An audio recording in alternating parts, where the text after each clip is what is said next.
واش مكملات ديكسان بالفعل عندها تاثير على الحاله ديال التوحد؟ تقدر تعالج بشي حاجه، تقدر تساعد بشي حاجه؟ سؤال اللي كيطرح العديد من الناس. شنو هي المكملات المناسبه اللي تقدر تساعد ربما؟ التوحد الاصل ديالو يعني هذوك اللي رادياسيون اللي كيكونوا كيجيو من التلفازه. لهذا كنقولوا للوليدات، كنقول للامهات الله يخليكم بعدوا الوليدات ديالكم على التلفازه، ولا بغيتي تجلسهم جلسهم بواحد على الاقل واحد 3 متر ولا اكثر بعاد على التلفازه. هذه رقم واحد. رقم جوج، الامهات خصهم يراقبوا الكرش ديال الوليدات ديالهم والخروج ديال الوليدات ديالهم. هذاك الخروج الا كان فيه دويدات حتى هو كيكونوا سبب في ظهور سميتو التوحد لدى الانسان. ثم كذلك ممكن انه الوليد بحكم انه بواحد المفعول السبب ديالو اللي الله اعلم كيكون عنده نسبه عاليه من المعادن الثقيله.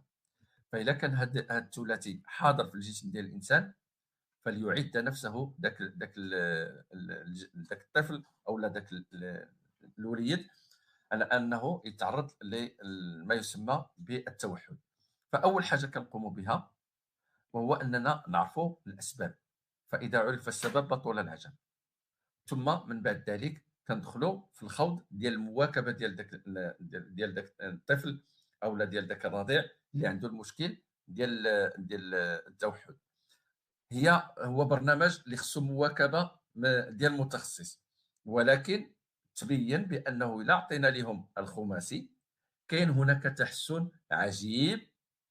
وإلا واكبنا هذاك التحسن العجيب ديال الخماسي مع يعني برنامج غذائي، يعني نظام حياتي مبسط، مساج اللي كيداروا في واحد الاماكن معينه في الجسم ديال ذاك الرضيع او ديال ذاك الطفل، النوم الذي يجب عليه ان يحترم بالنسبه لذاك المصاب بالتوحد، ولكن بالمواكبه اللي فيها لو مساج، فيها النوم، فيها الماكله المثاليه، فيها الخماسي، كون على اليقين بانه عندنا دابا حالات ما يزيد على 33 حاله ديال التوحد اللي جاب ربي الشفاء يعني على الايدي ديال الناس اللي كانوا جابوهم لينا.